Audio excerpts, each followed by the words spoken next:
अस्सलामुअलैकुम। मैं मियां हुजूर का साहबजादा और खलीफा हकीम शारिक अहमद तारिक तारिकी जहांगीरी आज एक बार फिर आपकी खिदमत में हाजिर हूँ।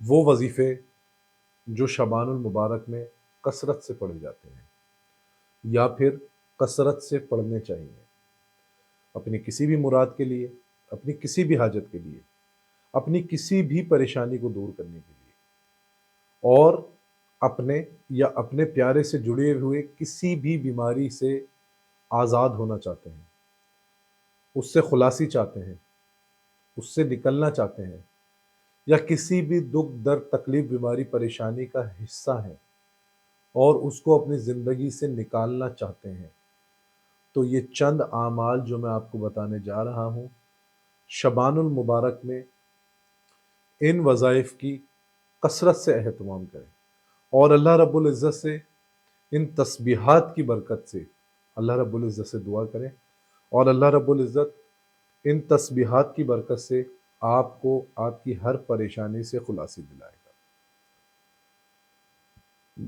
वो परेशानी क्या है, वो बीमारियाँ क्या हैं? हर शख्स अपनी किसी न किसी परेशानी में मुब्तला है। हर शख्स अपने साथ कोई ना कोई बीमारी लिए बैठा है। हर शख्स किसी दुख, किसी दर्द, किसी तकलीफ, किसी रंज का शिकार है।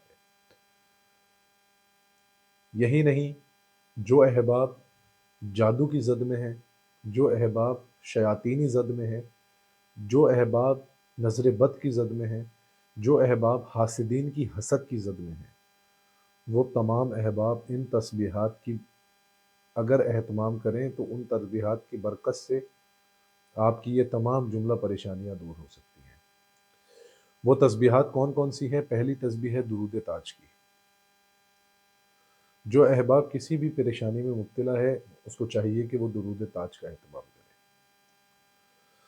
दूसरी तस्बीह, वो अहबाब जो किसी भी बीमारी में मुब्तला हैं, उनको चाहिए कि वो आयत करीमा का विर्द करें और आयत करीमा का ज़्यादा से ज़्यादा एहतमाम करें। और वो अहबाब जो किसी भी हाजत में मुब्तला हैं और कोई भी हाजत अपने दिल में रखते हैं और चाहते हैं उनकी वो हाजत पूरी हो, तो वो तीसरे कलमे का ज़्यादा से ज़्यादा एहतमाम करें। शबानुल मुबारक में ये 3 तस्बीहात मैंने बताई हैं, इनका अपने मकसद के हवाले से कोई भी एक तस्बीह लें और उसका ज़्यादा से ज़्यादा एहतमाम करें और ज़्यादा से ज़्यादा एहतमाम करके अल्लाह रब्बुल इज़्ज़त से दुआ करें। अपनी दुआओं में मुझे याद रखें। जज़ाकल्लाहु खैरा। अस्सलामु अलैकुम व रहमतुल्लाह।